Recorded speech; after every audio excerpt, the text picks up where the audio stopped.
So welcome, and thank you for coming. My name's Shannon Kelleher. I recently, although it's not that recent now, recently graduated from the University of Florida last December. And so essentially what you're here to see are the results of my dissertation work. I'm very excited to be here with two people that probably everyone in the room know. because they're so instrumental to everything that really goes on, and I'm so grateful because without these two ladies, I would have no dissertation. So that's a good thing. They helped me get out of school. So we've got Memory Stewart here and Marilyn Sokoloff. So thank you. We thought maybe 4 people might come because it was a research-based thing. So we're really excited more than 4 of you wanted to come. So we're going to get started. All 3 of us will be sharing slides. If anyone has any questions along the way, please feel free to stop us. We're happy to answer. We'll also take questions at the end and provide contact information in case you'd like to hear any more or talk any more about what we've done. As I mentioned, this was my dissertation work, so this is really all tied back to everything that I did for the past 5.5 years of my life. Here it is. All right, so the title is a comparative study of the efficacy of equine-facilitated psychotherapy and traditional psychotherapy for female survivors of trauma. That is a mouthful. I did not write that. My chair advised that was a really good way to say it. Really, all I wanted to know was, how does this stuff work? So just quick background on me. I don't work with a center. I'm just a lover of horses, always been a horse owner, grew up with my horses, my mother's horse crazy.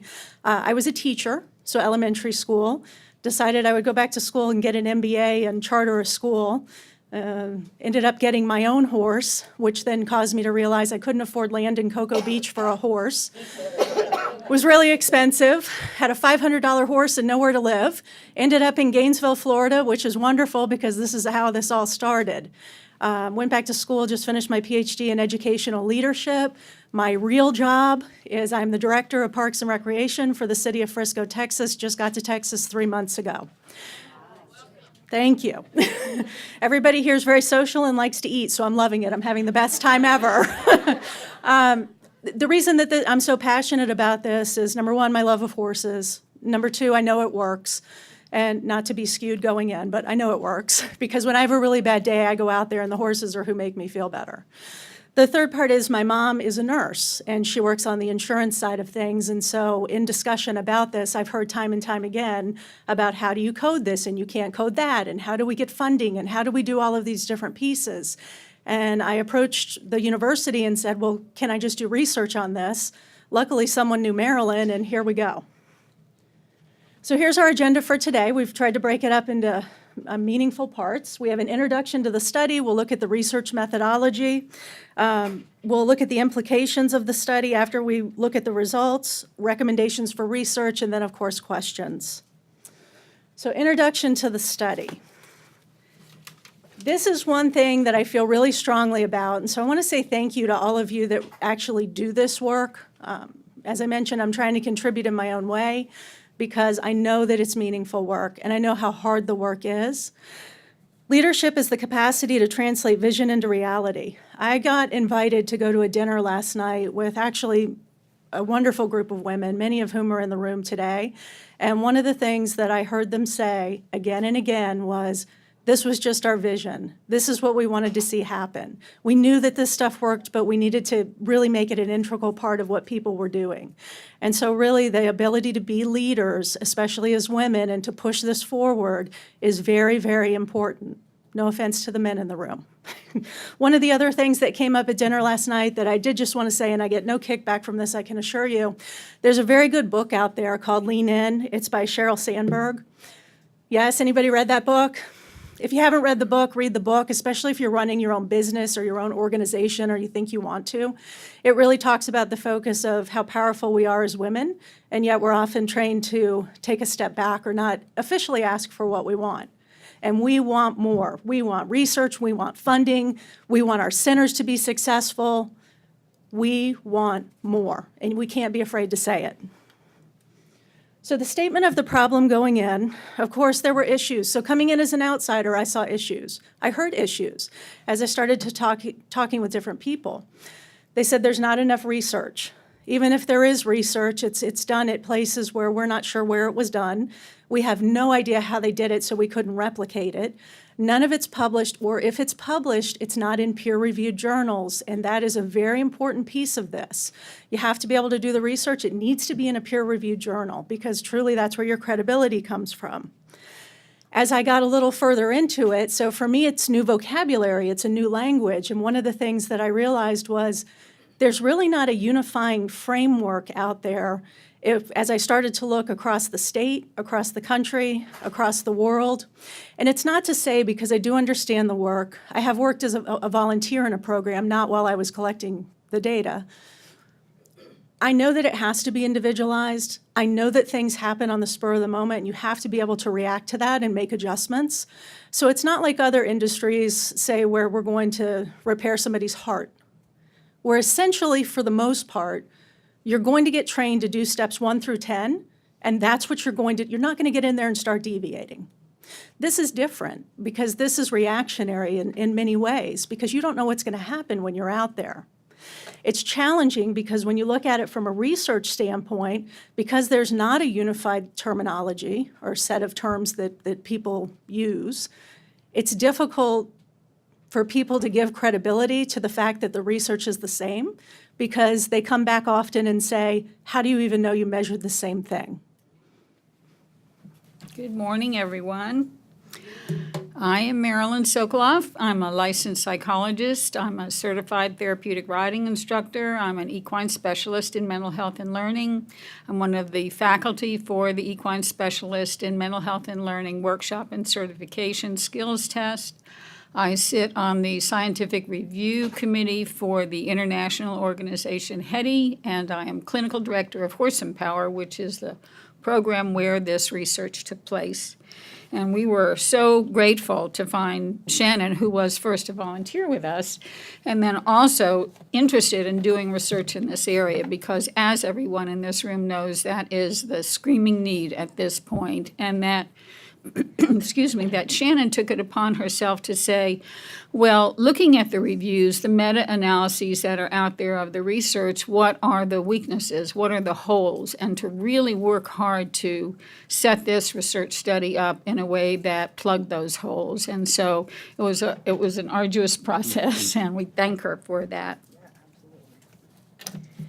So why horses, right? Well, we all know why horses, but we have to begin really establishing words for why horses. And while there are many, many, many reasons why we include horses in equine-facilitated psychotherapy, for me, one of the strongest parts of it has to do that it is the relationship with the horses that is the context for the process of psychotherapy, that the learning, the growth, the healing, the processing takes place in the context of relationship with horses. And horses are very special, have very special attributes in what they bring to equine-facilitated psychotherapy. And so briefly, I'd like to read a little piece from a chapter that I wrote. Those of you who have been in my equine specialist workshops or unbridled therapy workshops are just going to have to hear it again. But this was a chapter published in a journal called Voices, The Art and Science of Psychotherapy, Journal of the American Academy of Psychotherapists, in the spring of 2013. Excuse me, the name of the chapter was Horses and Humans in Therapeutic Partnership. And here it goes. So, connection is at the heart of the matter. With humans and horses, it is the basis for healthy development as well as the vehicle for damage and dysfunction. Attachment disorder is a disorder of connection. Individuals who have been abused have had connection violations. The majority and the most intensely good or bad of experiences that we attend to occur within relationships. The structure for therapy, no matter what theory or technique one subscribes to, takes place within the context of a relationship. A powerful therapeutic value of equine dynamics is the degree to which horses are relational creatures. They have to be, because they are prey animals. Safety from their predators and/or the harshness of the wilderness is vital to their survival as individuals and as a species. and that safety depends on their herd. The relationship among horses literally is what keeps them alive. Connection is crucial. They depend on it. They seek it. Watching a herd of horses continuously, seeking each other confirms this, as does witnessing their interest in humans. Consequently, they have much to teach us. Their communication with each other is clear and direct. Their attention must be alert, but not hypervigilant. Their relationship structures must be agreed upon, stable, yet flexible. They must be as independent as possible, yet acknowledge their dependence on each other. Is this not a picture of excellent mental health? And so within the context of a relationship with these very healthy beings, much progress takes place in the clients that we work with. What is, what is an EFP program? It is experiential therapy. I don't know whose glass this is. I was going to say, but I'm going to drink out of it. Do whatever you want. It's okay. That's all right. We want you to be able to talk. Do you need a cough drop? I've actually got one in my mouth. Something in this hotel has got my nose running, etc. So, so what is an EFP program? It is experiential therapy that includes interactions with horses to promote healing and change, and that's a basic definition of it. How do horses do this? Of course, that is like a 3-day workshop on how do horses do this. But basically, they teach us about ourselves, again, within the context of that relationship. They provide feedback about the emotional state of the client. They will pick up things that I, as a very experienced clinician, miss and pick it up much better. And with the help of my equine specialist, of course, it gets translated to me and is valuable in the work that I do. They allow emotional issues to be raised and addressed, the issues that horses bring, size, control, boundaries, etc., are issues that need to be raised. And again, remember, the population that we're working with here is a population of abused women who have had primarily sexual abuse. And so all those issues around control and fear, etc., etc., etc., etc., horses can provoke those and bring them up in the context of that relationship. They demonstrate examples of healthy relationships, again, what I read to you, and just watching them, again, interact with each other. It's very clear how healthy their relationships are. And they present the human-animal bond as a place for healing. And so, again, within the context of that relationship, the healing of these traumatic wounds can take place. And that one little sentence in and of itself is a huge workshop right there. The physiological benefits, the emotional benefits, the cognitive benefits, et cetera, are invaluable. Okay, Shannon.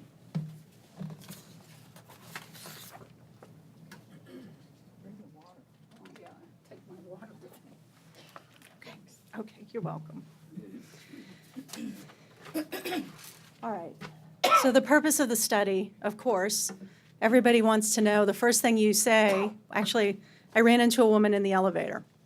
I stayed at a different hotel because this hotel told me they would not allow my dog to stay here, which I thought was very funny since we're all here to celebrate animals and how they help us heal. So at any rate, I stayed down the road, and when I was walking out this morning, I went down the elevator and I had my name tag on, and someone said, well, what kind of conference are you here for? And I said, oh, it's therapeutic horsemanship. She said, I'm sorry, you're doing therapy on the horses? I said, perhaps. And I briefly explained what the study was about, and she was just floored. She immediately got off the elevator, ran into her group of girlfriends, and was like, let me just tell you the conversation I had in the elevator. So the word's getting out there, not just about this, but about what everyone's doing in general. But of course, the first thing everyone asks, aside from, are you doing therapy on the horse or the person, is, does it work? So of course we want to know, does it work? We know it works. How does it work? So we had 6 research questions that were set up. okay?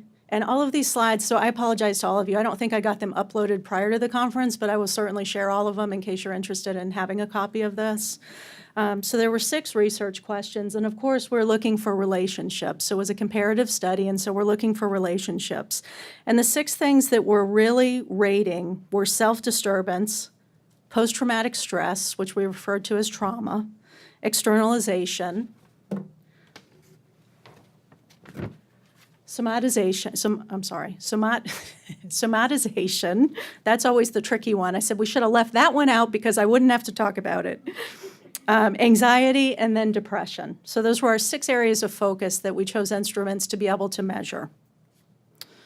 And then, of course, the important thing, because again, going back to the idea that this is a research project for a dissertation, and I was an education major, they said, okay, how is this going to contribute? What is the significance of the study? We definitely think this is a leadership area, but how are you helping? And so I sat down and thought about it, and I thought, well, it could help in graduate programs of study. I was really encouraged to walk out and see the 4 posters out there and thought that that was phenomenal. There's great resources in Texas, so I'm excited to be here. It could help in internship programs.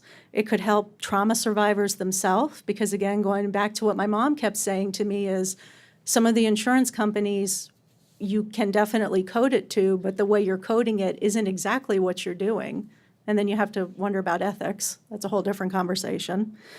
Trauma advocacy organizations. So we partnered with the Rape Crisis Center in Alachua County, and then also another crisis center in a neighboring county. So we want them to get funding. We want you to get funding so it can benefit those people. And then also the mental health professionals. And so specifically for EFP programming, one of the ways that several of the ways that having valid research can be helpful is to support equine-facilitated psychotherapy as an actual treatment of choice. And I had been a practicing therapist in an office for many years, and have been doing this work with horses for 20 years. Memory and I had started Horse and Power 20 years ago. And, well, thank you. That was appropriate.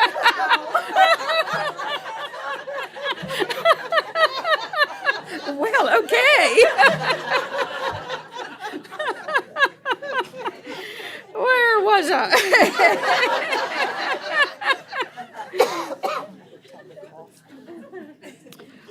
And so I considered myself a really good office therapist as well. Let's hear it.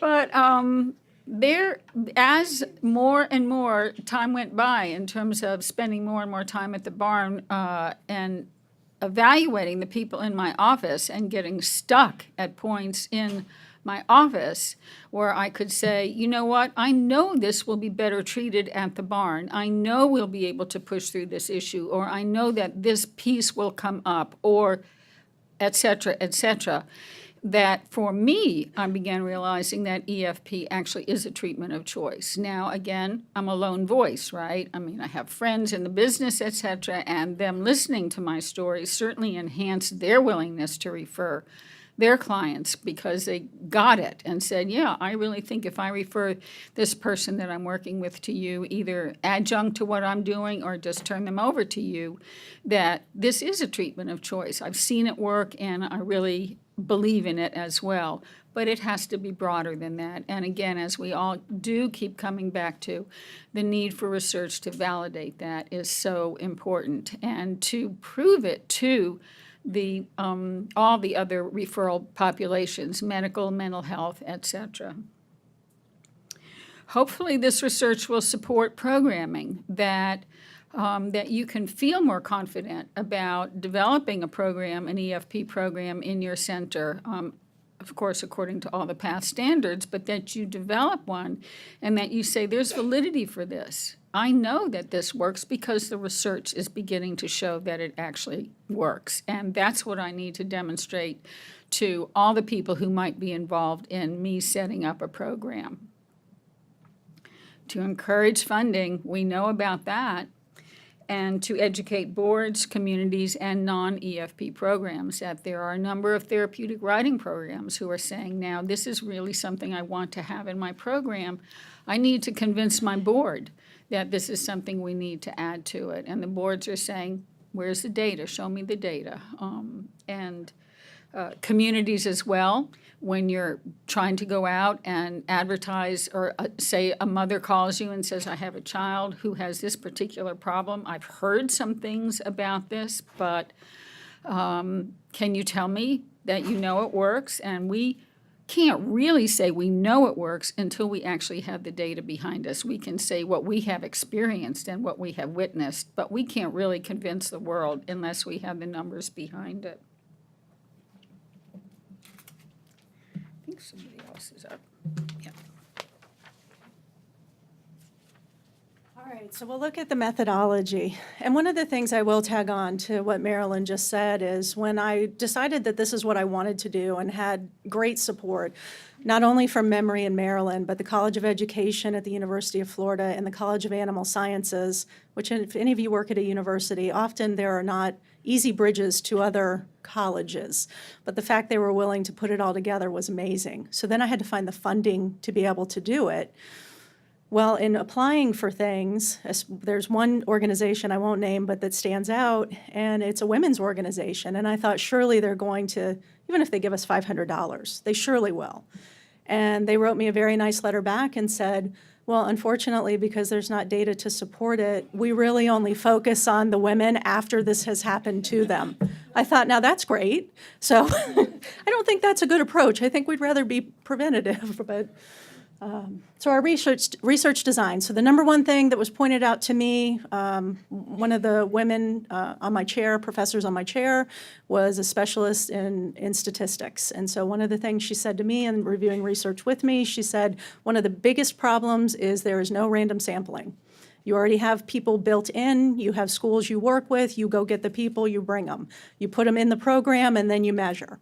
So we need random sampling. So we said, okay, we will try to fill that gap. That's what we're going to do. So we did that.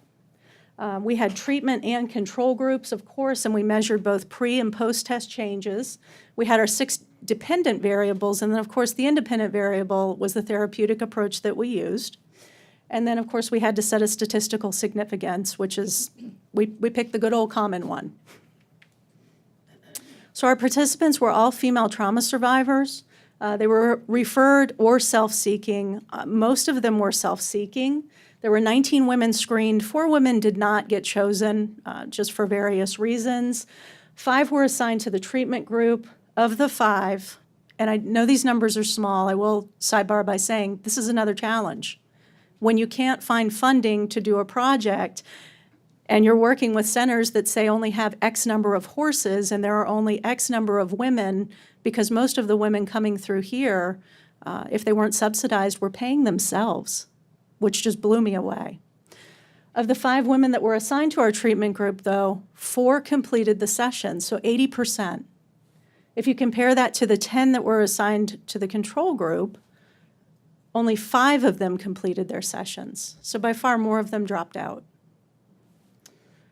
And then, as I mentioned, 4 weren't recommended for either group, and our ages were between 14 and 49, so we didn't restrict it. We worked with both teens and adult women, and all self-identified as Caucasian. So the setting, of course, we were very fortunate to have 2 beautiful facilities. The one facility, which actually Memory is going to speak about in just a few minutes, is just, in my opinion, just probably like all of your facilities, the most perfect place that you could ever go to get away from everything. The important part is that it was closed to visitors during treatment, so you couldn't just have random volunteers coming in during these sessions. And then, of course, we had our teams. Again, the ladies will speak more about that, so I don't want to step on their toes there. And with our control group, so our control group actually took place in the Victim Advocacy Center in Alachua County. They had developed their own program that they were using with this population of women that was actually an art therapy program. So at that point, I said, it doesn't matter what you're doing as long as everybody gets the same thing and we can speak about what you did with them. Of course, the activities mirrored what was happening with the other group at the barn. They were just using art as a way to do it.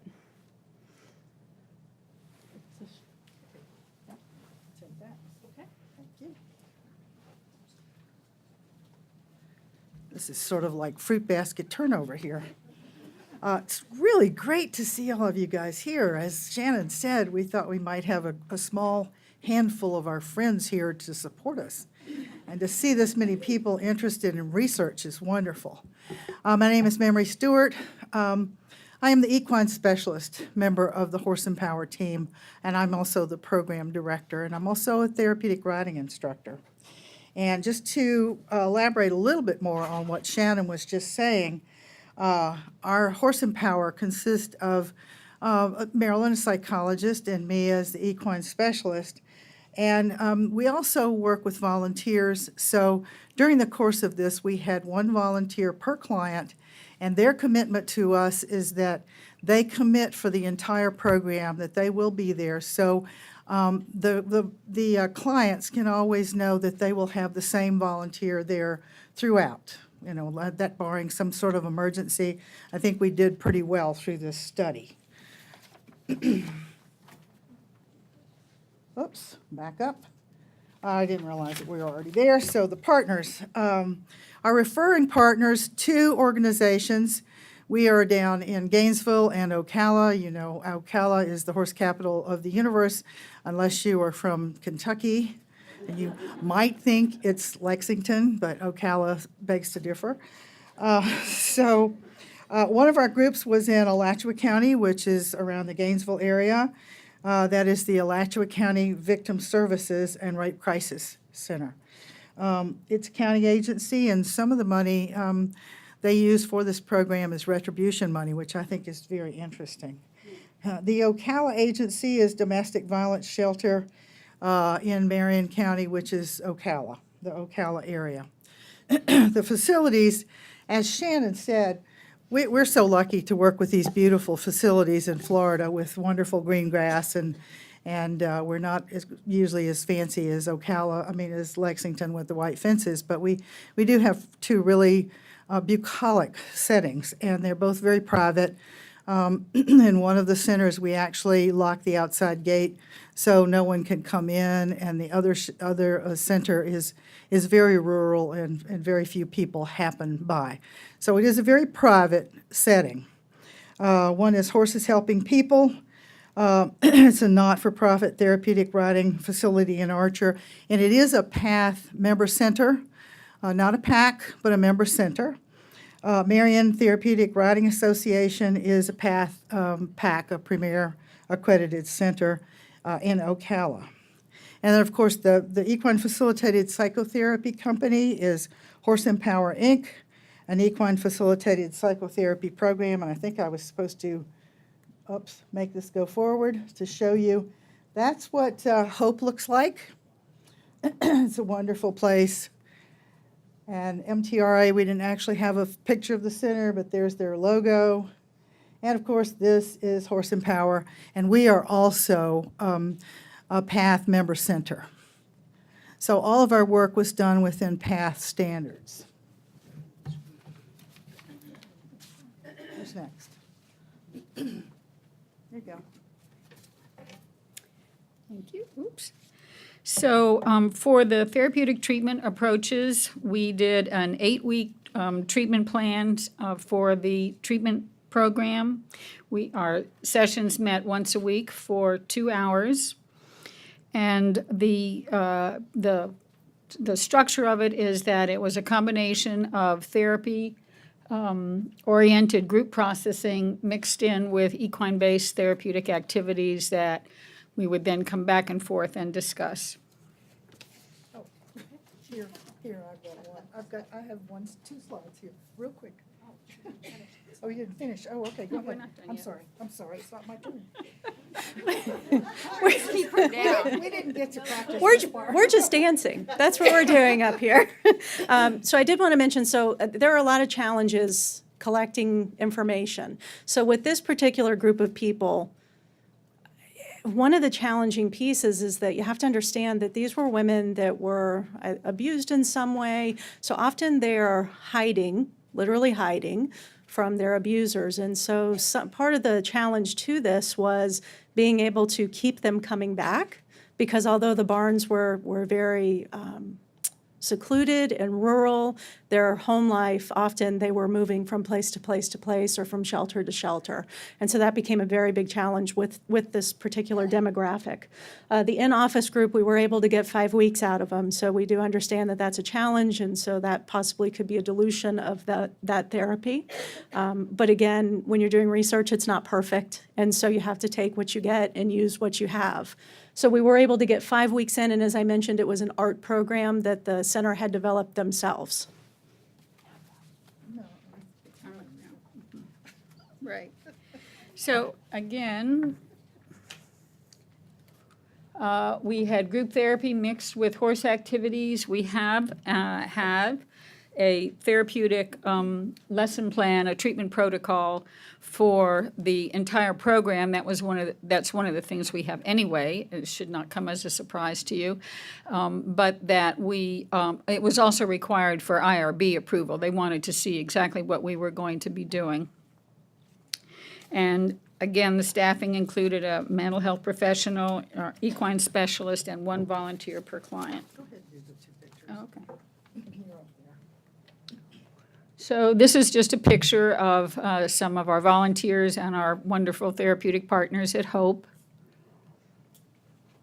Memory is developing a day-long workshop on what each of these horses is saying. And this is group therapy in the barn. This is we meet both of our barns are set up so wonderfully for this work. The stalls are on the outside and there's a center aisle. And so we put the chairs in the center aisle and we pre-process, do our check-ins and set up for the day and talk about whatever the group therapy topic is for that day ahead of time in these chairs. And the horses become part of that support group because they're right around us. And interestingly, when a client is talking, especially if there's an emotional expression going on, that horse who may have been eating their hay, suddenly their head is outside the stall or they're banging on their bucket or doing something to say, I'm here and I'm listening. The box of tissues. This is true psychotherapy taking place. It's our office. That's our office, right? Isn't it wonderful? So for the treatment protocol, this was page 1 of what we sent into the IRB, that Shannon sent into the IRB. And this is the session structure. Greetings, group process time in those chairs in the barn aisle. The volunteers are there when the clients first get there, especially after the first session when the clients have established which horse they'll be working with and which volunteer they'll be working with. So when they first come in, the volunteers are there with the horses. They come in, they get to greet their horses, and then we sit down to do the group processing and the volunteers leave. Then we have horse activities. Volunteers come back, and then whatever we have structured for the day takes place. And then we sit afterwards in the chairs. The volunteers leave again, and we process the activity in terms of what it means for them towards their treatment goals. And then a closing process and a homework assignment. We give homework assignments for each of the sessions to continue the connection to the work that they're doing in between sessions. And so these were the titles for the sessions. First session was introductions. And as you'll look at this, you can see that we set up these lesson plans to address the treatment goals, to address the treatment issues. And these are treatment issues for women who are in recovery from abuse. Connection in terms of relationships. Relationships have not been safe places for these women.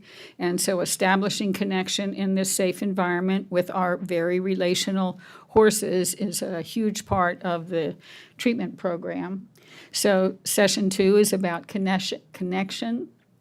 Session 3 about stress management. These are very stressed folks coming in, understandably. Most all of them carry a diagnosis of post-traumatic stress disorder at least. And also skill building. These are also women who have really very often, not exclusively, but very often low self-confidence and have been underachievers because all their energy and all their focus has gone into survival. Session 4, confidence and self-worth. Again, building confidence and building self-worth through the activities is just a crucial part of our treatment program. Self-awareness. Folks who have been victimized have detached from their environments, from their emotions, and from their physicality as a way of survival. And while that may have worked while they were in abuse situations, it's not a functional way to live your life. And so reconnecting, again, with their internal feelings, with their physical selves, and with their environment is a huge, important part of the treatment program. Boundaries. These folks have had boundary violations, and so oftentimes they are very unclear about what's an appropriate boundary, either in terms of themselves, what is okay, in terms of people approaching me, in terms of people touching me, and also in terms of how they relate to other people as well, because they don't have a model for appropriate boundaries.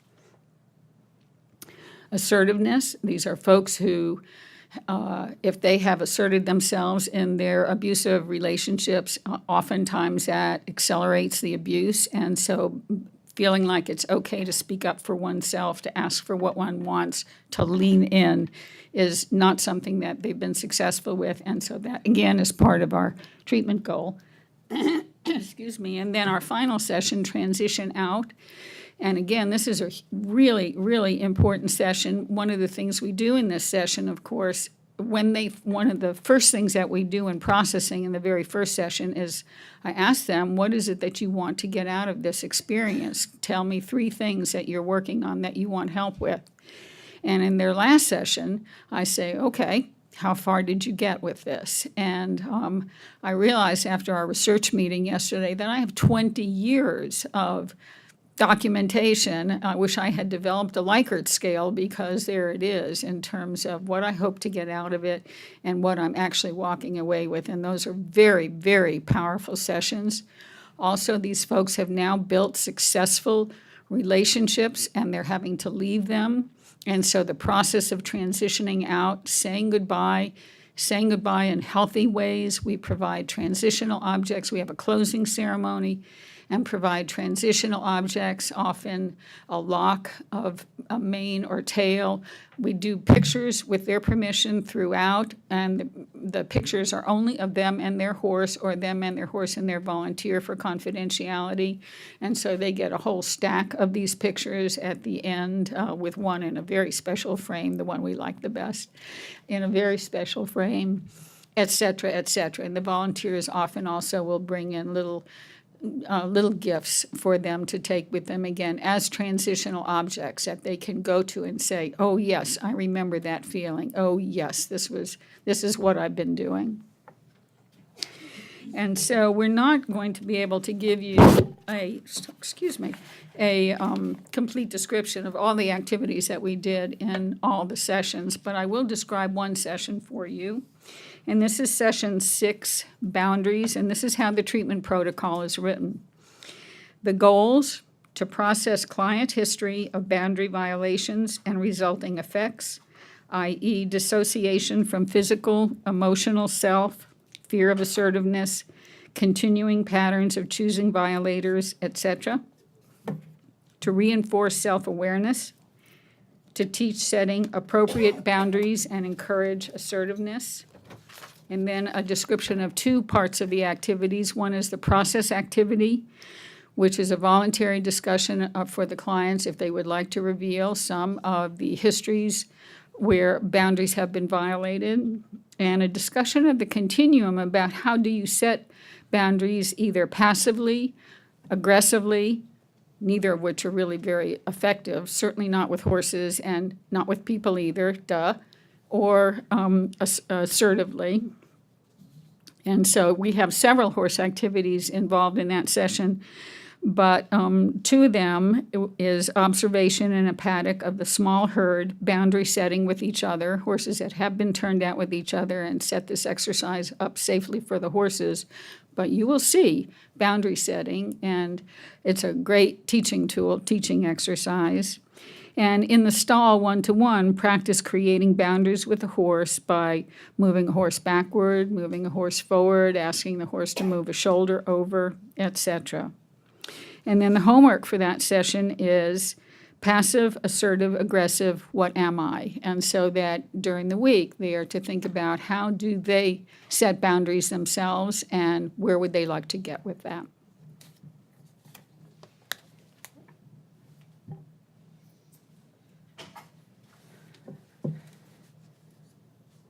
Oh, Marilyn, did you want to discuss this one too? Okay. So the instrumentation for participants, this is a huge challenge in doing research here, is what are the instruments that you're going to select to measure effectiveness, okay? We learned a whole bunch from this. So as a psychologist, I'm not really a testing psychologist. I mean, I know how to do it and I've done it, but my primary focus is as a therapist, but I certainly work with these instruments. And so I said, well, let's pick the ones that I'm familiar with that I think will reflect change, what we're looking for. Are we reducing anxiety? Are we reducing depression? What about the trauma symptoms? And so these are all standard psychological measures. These have to be performed, have to be purchased by a licensed mental health professional, which obviously wasn't a problem for me. And so we had ones for adults and ones for youth. And Shannon is going to talk about what a learning experience that was for us with these measures. So the instrumentation is definitely important, and I know there's a lot of conversation about, well, what do you use to measure? And so I relied on Marilyn heavily for that because that's her background. We did find as we got into it, and especially as but as the scorers had to start scoring these tests, if you're familiar with them, they're wonderful. But boy, can they take some time. So it's probably fortunate for them that we had smaller numbers. Looking back, we said, did we really need to use 3 different tests? Probably not. But again, it's research. So you have to try things and be willing to experiment and then regroup and say, what can I do better next time? The good thing is, though, we picked instrumentation. Let me back up. One of the things we discussed was there are a lot of places that have their own instruments that they have created, and that's great. But when you can't use those if you want to do research that then you want to get in a peer-reviewed journal. So I understand this costs money. It costs quite a bit of money to purchase these. You don't have to use these, but please, if you're going to do this or partner with someone, make sure they're using something that you haven't created in your own goodwill, which is great. So, of course, for our data collection and analysis, we gave a pre-test and a post-test. The individuals were scored by mental health professionals. So again, clearly because we didn't want a conflict, I did not volunteer in any of these sessions or was affiliated with anyone. They were randomly selected, randomly assigned.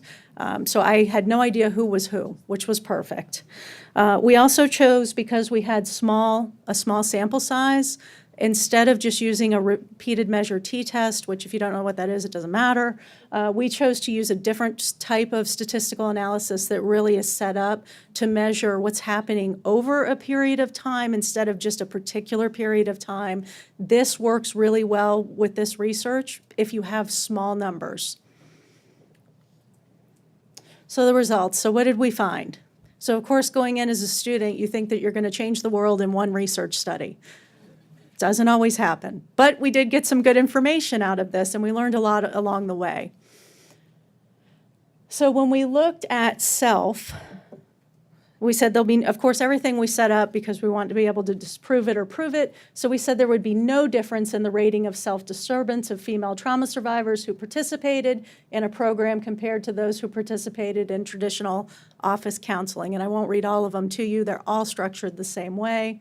So we looked at the treatment group first. So this was our statistical analysis part. And then we said, you know, the numbers are small, so let's also look at the individuals themselves and see what happened.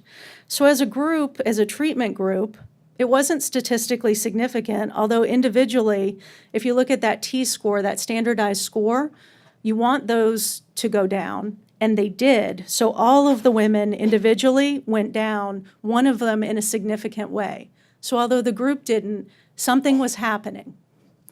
When we looked at our control group, as a group, again, not statistically significant, 2 women decreased, but none significantly. So it gave us some hope. We thought, okay, something's happening there too, or not happening. So of course we couldn't accept that hypothesis. When we looked at trauma, this one was interesting.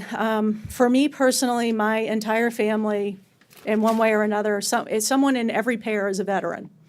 And so I am very interested in doing work with veterans, especially PTSD. That was another reason this group particularly interested me, because it's the same type of symptoms.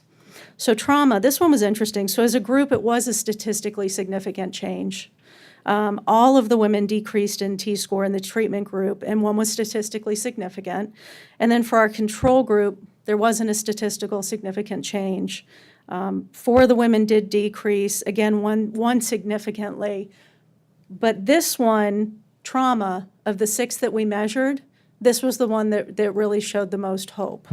As we went through, we also, of course, then looked at externalization. Again, overall, the treatment group wasn't statistically significant, but then when you start to look at these women individually, you see that 3 of them are decreasing in T-scores.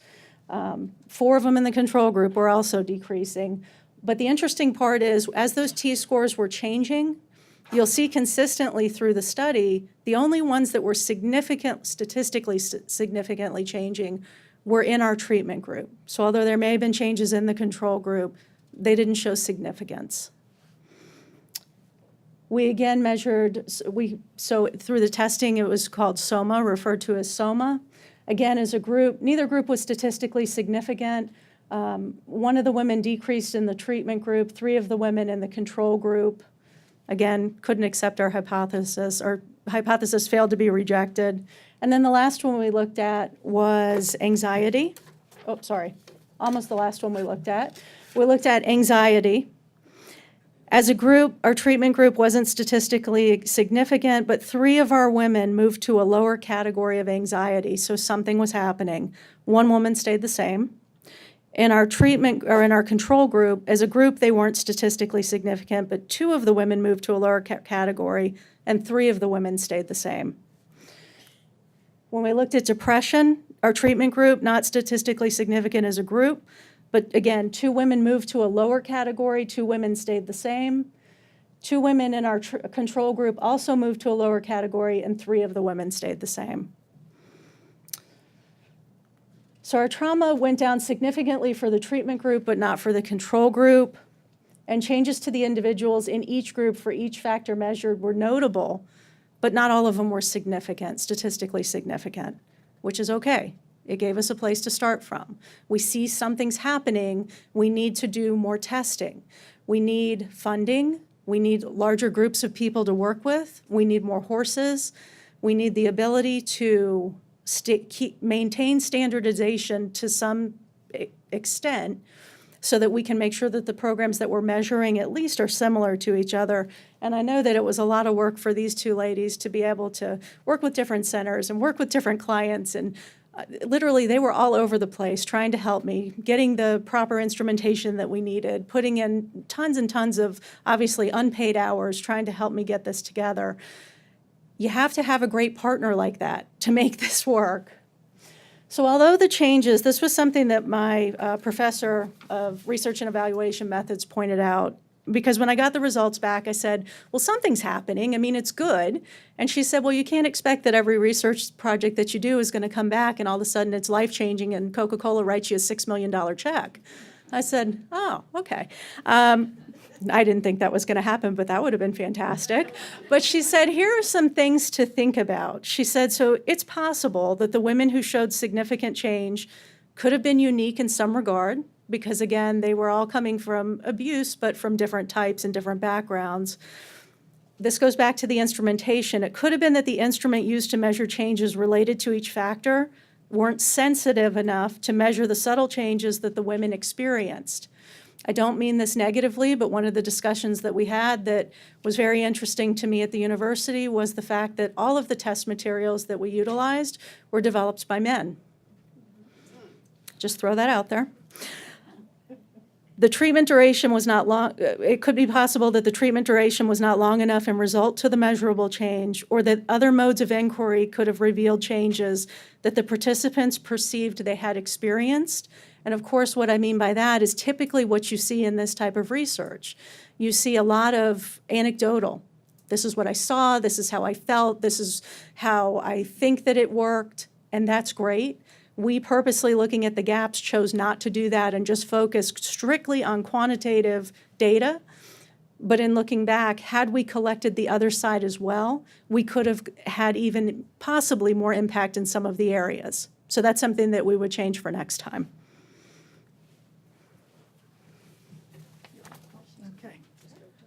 I'm gonna, oops. That's all right. So we're gonna skip this and go and come back to this. What does this mean to you as the treatment team, the mental health professional doing EFP and the equine specialist in mental health and learning? There's some challenges attached to this. We are PATH, so we do lesson plans. So in order to do something like this, we have to do our lesson plans for the entire session out in advance. And we have to stick to those lesson plans for 2 different locations, 2 different sets of clients with, in some ways, different issues. So you have limited flexibility in lesson plans once the program has started. And you know, if you take the workshop, we preach flexibility, but all of a sudden now we're saying, for this, there's limited flexibility. So creating lesson plans versatile enough for multiple age groups or clients is something you really have to think about in advance, you know, and what might happen and how do we stay within this. Maintaining similar progression for each group throughout the 8-week curriculum. You might have people, as I said, we're in Ocala.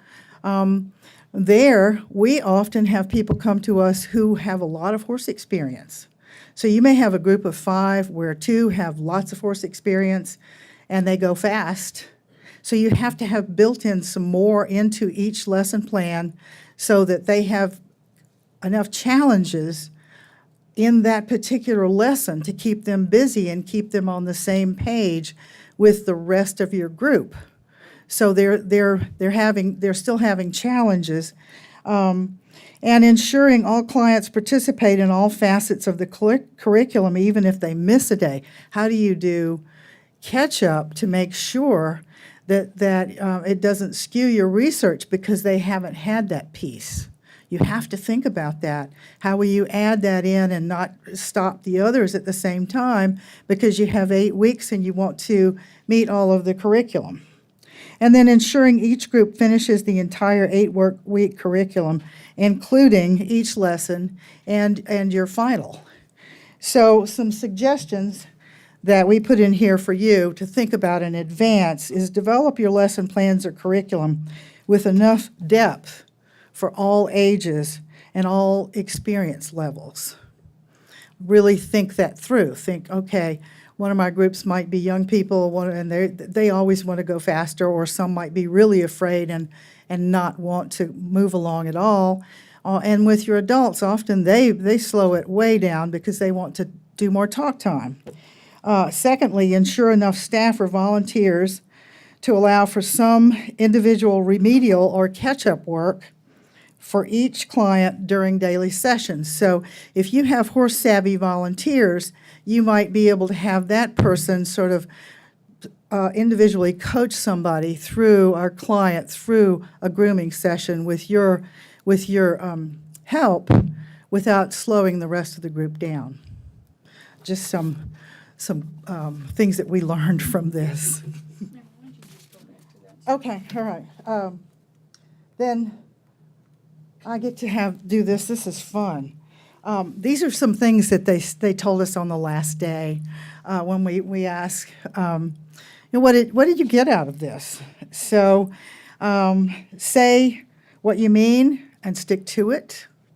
How powerful is that? What a great lesson to learn. How to say no. Another great one, especially with our young people, but boundary setting. If you got pain, you can release it onto your horse. Our magic partners, the horses. Never give up. How to be comfortable with myself. It opened my eyes a little more. It's so rewarding, this work. And even though that I pointed out some difficulties to you, Shannon did, as well as Marilyn, some things we learned, it's certainly worth doing. I'm glad we did it, and I would say yes to doing this again. And I hope that some of you will be willing to see really how easy it was for us to participate in this. And if you have a chance to work with some wonderful person like Shannon, you'll say yes as well. And this might help you in your pre-planning. And we have just a little bit of time for questions. So, okay, lots of questions. You guys want to stand up as well? Oh, you have. Uh-oh, sorry, there's more? No. Did I miss something? No, there's not. I'm just putting our contact information. Oh, yeah, okay. So, yeah, okay, we'll start with Hallie. Sorry, start with you. Go ahead. Mhm. So I have a question for, I guess, mainly Shannon, but I guess I'll Okay. answer. Come on up here, But Shannon. I'm just wondering, as far as your research goes, have you considered, or what do you know about contracting with other groups to have them also contribute to your research so you can combine different people's work together?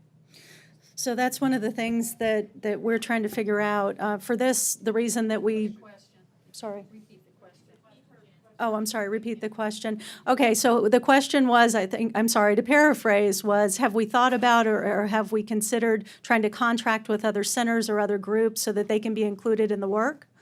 Yeah, so like basically replicate what you're doing. So other EFP groups, they use the same measurement tools, the same 8-week session, and then we just give you all that research. So you have 20, 30, 40 participants to do your data on instead of 4 or 5. We would take it. We would definitely take it. So so really it's how can you all contribute more? So the reason that we wanted to make this public is because we wanted it to be able to be replicated. So I'm in a unique situation where I currently am not affiliated with the university. So if anybody in here is affiliated with the university and this sounds interesting to you, I would love to work with you and help you so I can continue my work as well. I have made this as transparent as I can. You know, there's obviously a whole dissertation and other pieces to it that if you wanted to pick it up, you could honestly go to wherever your college is and say, I want to try this, and this is exactly what we're going to do. I would love it. Yes. Shallon's point, might you consider, though, with the help of Memory Maryland, to create a template that then, that PATH even picks up, and that we then, all of the centers that are PAC centers or member centers, can access and use, and then you can determine when we return results to you, whether those results are acceptable or not, but at least we have a template from which we all have your template from which to work, and then maybe we can really get some forward motion in terms of validating results and getting the insurance companies and the Yes. medical profession and to do that. Yes, so the thought was if there were a template that made this easy to replicate, that it could be shared with centers, then we could compile the results. And yes, so had we had more time, so in the framework of just trying to complete my PhD, we had limited time. And so I was very fortunate to find them and to be able to just have the numbers that I did just for the project. But going in, we knew right away that this could be a lot bigger. And there were a lot more resources out there. But again, being a school project, but absolutely. But especially because Memory and Maryland are such an integral part of that, Absolutely. that it could be done. It could be done, and so the biggest challenge, and I will say, that's an awesome idea. Marilyn keeps, Marilyn keeps trying to retire, but we won't let her. So yes, in the back, yes. So I do a fair amount of work with adolescents who have kind of foster care system and they've been abused, and a lot of them are boys.